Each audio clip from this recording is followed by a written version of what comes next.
கோடி அப்பு, 1 கோடி 2 கோடி இல்லைங்க, 10,000 கோடி. எதுக்கு இப்ப இந்த 10,000 கோடி பத்தி பேசுறேன் அப்படின்னா, எதுவும் திமுக ஊழல் கீழ் நினைச்சிட்டு போறீங்க, அப்படிலாம் கிடையாது. நம்மளுடைய பாரத பிரதமர் நரேந்திர மோடி அவர்கள் மார்ச் மாசம் மட்டும் தமிழகத்திற்கு கொண்டு வந்திருக்கக்கூடிய இந்த டெவலப்மெண்ட் திட்டங்கள் இருக்கு இல்லையா, இதோட வேல்யூ மட்டும் 10,000 கோடி அப்படின்னு சொல்லணும். எப்படி இந்த கால்குலேஷன் கேட்டீங்கன்னா, மார்ச் 1ஆம் தேதி வரும்பொழுது அவர் 4,400 கோடிக்கான திட்டங்கள் மற்றும் அடிக்கல் நாட்டு விழாக்களை வந்து செஞ்சிருந்தாங்க.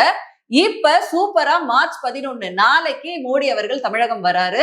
பிரம்மாண்டமான ஏற்பாடுகள் திருச்சியில நடந்துட்டு இருக்கு. இது வெறும் கட்சி பொதுக்கூட்டம் மட்டும் இல்ல, பல டெவலப்மெண்ட் ஸ்கீம்ஸ்க்கான ப்ராஜெக்ட்ஸ்க்கான அடிக்கல் நாட்டு விழா மற்றும் இனாகிரேஷனும் செய்யறதுக்காக வராரு. அதோட வேல்யூ மட்டும் பாத்தீங்கன்னா 5,640 கோடி.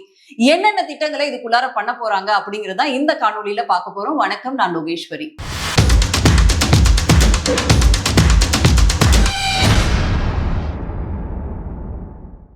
திருச்சியே குலுங்குற அளவுக்கு பாத்தீங்கன்னா பாஜகவினர் மாநாட்டுக்கான ஏற்பாடுகள் எல்லாம் பிரம்மாண்டமா பண்ணிட்டு இருக்காங்க அப்படின்னு சொல்லலாம். வெறுமன என்டிஏவுடைய பொதுக்கூட்டத்துக்கு மட்டும்தான் மோடி அவர்கள் வராங்களா அப்படின்னு கேட்டோம்னா கிடையாது. பல திட்டங்களோட தான் வராரு. எப்படி மதுரையில வந்து 4,400 கோடிக்கான திட்டங்களுக்கான அடிக்கல் நாட்டு விழா மற்றும் இனகிரேஷன் பண்ணாரோ, அதே மாதிரி இப்ப திருச்சியில நாளைக்கு சூப்பரா வந்து இறங்குறாரு நம்மளுடைய பாரத பிரதமர் நரேந்திர மோடி அவர்கள். அதோட சேர்த்து 5,650 கோடி ரூபாய்க்கான திட்டங்களையும் நமக்கு கொடுக்க இருக்காரு. இதுல பல திட்டங்களுக்கு இனாகுரேஷன் இருக்கு, பிளஸ் வந்து பல திட்டங்களுக்கு வந்து அடிக்கல் நாட்டு விழா அப்படிங்கிறது இருக்கு. சோ இதுல முக்கியமான 5 இண்டஸ்ட்ரீஸ் அப்படின்னு எடுத்துக்கிட்டோம் அப்படின்னா, பெட்ரோலியம் அண்ட் நேச்சுரல் கேஸ் இண்டஸ்ட்ரிக்கு சில திட்டங்களை கொண்டு வராரு. அதோட சேர்த்து லூப்ரிகன்ட் மேனுஃபேக்சரிங், அப்புறம் rural connectivity, highway department, railway department அப்படின்னு பல விஷயங்களை பண்ண போறாரு நம்மளோட மோடி அவர்கள். முதலாவது எடுத்தோம் அப்படின்னா பெட்ரோலியம் அண்ட் நேச்சுரல் கேஸ் தாங்க. இன்னைக்கு நம்ம எல்லாருமே நம்ம வீட்டுல என்ன பயன்படுத்துறோம்? எல்பிஜி சிலிண்டர் தான் மெஜாரிட்டி ஆஃப் த வீட்ல பயன்படுத்துறோம். சில அபார்ட்மெண்ட்ல மட்டும்தான் வந்து பாத்தீங்க அப்படின்னா உங்களுக்கு வந்து பைப் வழியா வந்து கேஸ் யூஸ் பண்ற மாதிரியான ஸ்கீம்ஸ் இருக்கு. குறிப்பா வந்து ஹைரைஸ் அபார்ட்மெண்ட்ஸ்ல தான் இது அதிகமா நம்ம பாக்குறோம். சோ இது மாதிரி எல்லாருமே வந்து எல்பிஜில விட்டு இந்த மாதிரியான இந்த சிஎன்ஜி கேஸ்க்கு வரணும் அப்படிங்கிறது வந்து நிறைய பேர் வலியுறுத்திட்டே இருப்பாங்க. சோ தட் வந்து அதுல இருக்கக்கூடிய பெனிஃபிட்ஸ் அது மாதிரி. சோ இப்ப நான் வரக்கூடிய நம்மளுடைய பாரத பிரதமர் என்ன பண்ண போறாரு அப்படின்னா, பிபிசிஎலோடைய சிட்டி கேஸ் டிஸ்ட்ரிபியூஷன் நெட்வொர்க்கை வந்து இன்வெஸ்ட் பண்ண போறாங்க. இதோட வேல்யூ மட்டும் பாத்தீங்கன்னா 3,680 கோடி. நீலகிரி மற்றும் ஈரோடு மாவட்டத்துல இது வந்து துவங்கி வைக்கப்பட இருக்கு. சோ இந்த நெட்வொர்க் என்ன பண்ணும் அப்படின்னு கேட்டீங்கன்னா, பைப்டு நேச்சுரல் கேஸ், அதாவது PNG to households and பிசினஸஸ்க்கு எஸ்டாப்ளிஷ் பண்ணி கொடுப்பாங்க. இது நிறைய சிஎன்ஜி ஸ்டேஷனை வந்து வெஹிக்கிள்காக உருவாக்குற நோக்கமும் இது பின்னாடி இருக்கு.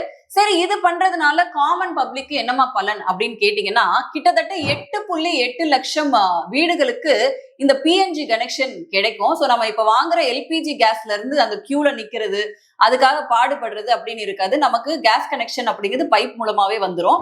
இதனால வந்து மந்த்லி சேவிங் நடக்கும். பிஎன்ஜி அப்படிங்கிறது காஸ்ட் வைஸ் பாத்தீங்கன்னா எல்பிஜி சிலிண்டரை விட கம்மியா இருக்கு. அதோட சேர்த்து 200க்கும் மேற்பட்ட கமர்ஷியலா யூஸ் பண்றாங்கல்ல, அவங்களுக்கு இது ரொம்ப ரொம்ப அஃபோர்டபுளா இருக்கும். அதனால வந்து அவங்களோட பிசினஸ் வால்யூம் அப்படிங்கிறது இன்க்ரீஸ் ஆகிறதுக்கும் உதவியா இருக்கும் அப்படின்னு சொல்லப்படுது. அதோட சேர்த்து 201 சிஎன்ஜி ஸ்டேஷன்ஸ் வந்து கிடைக்கும் அப்படின்னு சொல்லப்படுது. இது வந்து ஆட்டோ ரிக்ஷா யூஸ் பண்றவங்களுக்கு அவங்களோட ஃபியூவல் பில் அப்படிங்கிறது சிக்னிபிகண்டா குறைக்கிறதுக்காக உதவி பண்ணுது. இதோட சேர்த்து சுற்றுச்சூழலும் வந்து பாத்தீங்கன்னா தூய்மையான காத்து கிடைக்கும் யூஸ் ஆகும் அப்படின்னு சொல்றாங்க. சோ அடுத்தது என்ன அப்படின்னு பாத்தீங்கன்னா, இண்டஸ்ட்ரியல் மேனுஃபேக்சரிங் செக்டர் தான். என்ன பண்ண போறாங்க அப்படின்னா, மணலி சென்னையில வந்து ஒரு புது பிளான்ட்டை வந்து இனாகரேட் பண்ண போறாங்க, டெடிகேட்டட் டு ஆர் நேஷன் அப்படின்னு சொல்லலாம்.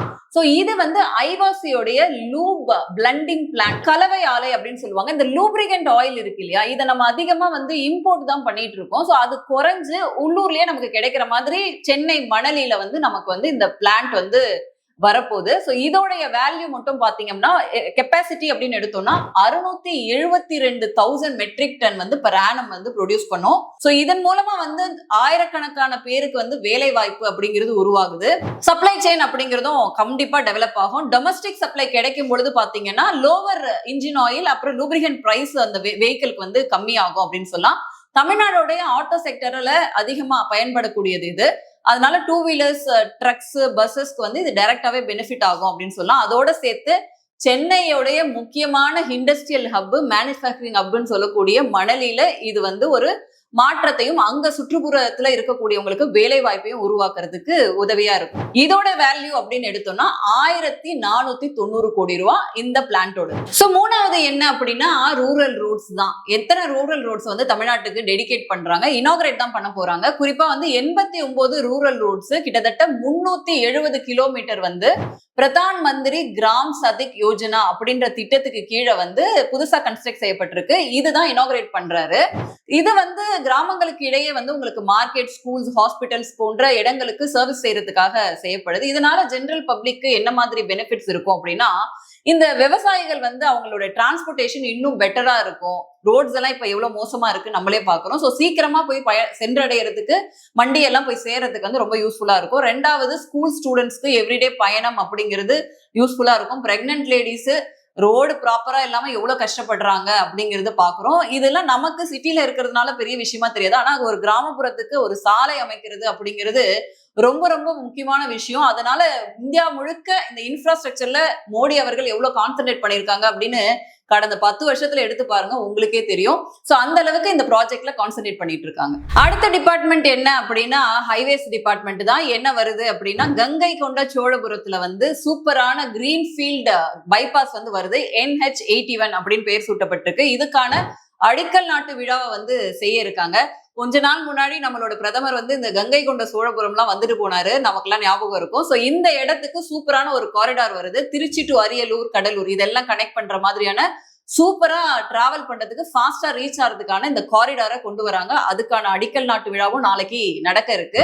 இதனால வந்து பாத்தீங்கன்னா ஹெவி வெஹிக்கிள் இந்த மாதிரியான பைபாஸ் வரும் பொழுது இந்த இடம் ஆல்ரெடி ஒரு டூரிஸ்ட் ஸ்பாட்டாவும் இருக்கு. ஸோ இன்னும் சப்ளை செயின் இன்க்ரீஸ் ஆகும், இங்க லாஜிஸ்டிக்ஸ் இன்க்ரீஸ் ஆகும். அதே மாதிரி ஹெவி வெஹிக்கிள் டிராவல் பண்றதுக்கான பயணங்கள் அப்படிங்கிறது நடக்கும். ஸ்மூத்தான ரோட் டிரான்ஸ்போர்ட் அப்படிங்கிறது உருவாகும். ஸோ ஹைவேஸ் டிபார்ட்மெண்ட்டுக்கு ஒரு டெடிகேட்டடான NH81 அப்படிங்கிறது அடிக்கல் நாட்டப்படுது. சோ அடுத்து என்ன அப்படின்னா ரயில்வே டிபார்ட்மெண்ட் 5 சூப்பர் ட்ரெயின் வந்து விடுறாங்க. என்னன்னா 2 அம்ருத் பாரத் எக்ஸ்பிரஸ், ஒரு எக்ஸ்பிரஸ் ட்ரெயின், ஒரு பேசஞ்சர் சர்வீஸ்ன்னு சொல்லிட்டு 5 ட்ரெயின் வந்து புதுசா வந்து விட இருக்காங்க. இது வந்து கொடியசைஞ்சு நம்மளுடைய பாரத பிரதமர் அவர்கள் நாளை துவங்க வைக்க இருக்கிறாங்க. என்னென்ன ஊருக்கு இது கனெக்ட் ஆகும் அப்படின்னு பாத்தீங்கன்னா, தமிழ்நாடு டு தெலுங்கானா, கேரளா, அப்புறம் கர்நாடகா, ஈஸ்டர்ன் இந்தியா. இந்த ட்ரெயின் வந்து நமக்கு வந்து ஒரு கம்ஃபர்டான அஃபோர்டபிள் செகண்ட் கிளாஸ் ஃபேர் வந்து ஒரு காமன் பேசஞ்சர் ரயில் இருந்து கொடுக்குற மாதிரியான ரேட்ல நமக்கு கிடைக்கும். இதனால இந்த ஒர்க்கிங் டிராவல் இருக்கும் இல்லையா, நிறைய பேர் வந்து இங்க இருந்து வந்து கேரளாக்கு போறது, இல்ல பெங்களூர் போறது, ஹைதராபாத் போறது அப்படின்னு நிறைய டிராவல் பண்ணிட்டே இருப்பாங்க. இது மூலமா அதிகமா பஸ்ஸுக்கும் நம்ம இவங்களுக்கு அதாவது ஃபிளைட்டுக்கும் செலவு பண்ணுவோம். ஃபிளைட் எப்ப கேன்சல் ஆகணும் நமக்கு தெரியாது. அதே மாதிரி பஸ்ஸோட இது எந்த ரேட்ல எப்படி விக்கிறாங்க அப்படிங்கிறது நமக்கு தெரியாது. ஸோ இது வந்து உங்களுக்கு சீப் அண்ட் பெஸ்டா இருக்கும். அதிகமா டிராவல் பண்ணி ஒர்க் ரிலேட்டடா டிராவல் பண்றவங்களுக்கு யூஸ் ஆகும். அதே மாதிரி இந்த கோச் எல்லாம் பாத்தீங்கன்னா அஃபோர்டபுளா இருக்கு, ஒரு நல்ல குவாலிட்டியாவும் இருக்கும் அப்படின்னு சொல்லப்படுது. இதோட சேர்த்து உங்களுக்கு டூரிசம் டெவலப் பண்றதுக்கான நோக்கமும் இருக்கு. சோ இந்த மாதிரியான ரயில் திட்டங்கள் அப்படிங்கிறது ஒவ்வொரு வாட்டியும் வந்து இங்க ரயில்வேஸ் எந்த மாதிரியான டிரான்ஸ்ஃபர்மேஷன் அடைஞ்சிருக்கு அப்படிங்கிறத நம்ம பார்த்துட்டு தான் இருக்கோம். சோ ஓவராலா இப்ப வரக்கூடிய மோடி அவர்கள் செய்ய போற இந்த 5 புதிய டெவலப்மெண்ட் ஏரியாஸ் இருக்கு இல்லையா, ஒரு பக்கம் நேச்சுரல் கேஸ், இன்னொரு பக்கம் மேனுஃபேக்சரிங், இன்னொரு பக்கம் வந்து ரூரல் ரோட்ஸ், அடுத்து வந்து பாத்தீங்கன்னா NH81 கொடுக்குறாரு, இன்னொரு பக்கம் வந்து பாத்தீங்கன்னா 5 புதிய ட்ரெயின் வந்து கொடுக்குறாரு. சோ இதெல்லாம் மொத்தமா சேர்த்து 5650 கோடி ரூபாய்க்கான நலத்திட்டங்கள் சொல்லமா, டெவலப்மெண்ட் ஸ்கீம்ஸ் அப்படின்னு சொல்லலாம். சோ இதெல்லாம் கொடுக்கறதுக்காக தான் மோடி அவர்கள் நாளை திருச்சி வராங்க. நீ ஏதோ 10,000 கோடின்னு சொன்னீங்க அப்படின்னு கேட்பீங்க. இப்ப 5650 கோடி. போன வாரம் வந்தார் இல்லையா, 1ஆம் தேதி வரும் பொழுது 4400 கோடிக்கான திட்டங்களை அறிவிச்சிருந்தாரு. சோ மொத்தம் 10 நாளைக்குள்ள மட்டும் பாத்தீங்க அப்படின்னா 10,000 கோடியை தமிழ்நாட்டுக்கு அள்ளி கொடுத்திருக்காரு மோடி அவர்கள். இன்னும் இங்க இருக்க திமுக காரங்க வைத்தெரிஞ்சுட்டு தான் இருந்திருப்பாங்க, என்ன சொல்லலாம் அப்படின்னு யோசிப்பாங்க. சோ என்ன பண்றாங்கன்னு பொறுத்திருந்து பார்க்கலாம். மீண்டும் வேறொரு காணொளியில சந்திப்போம். நன்றி, வணக்கம்.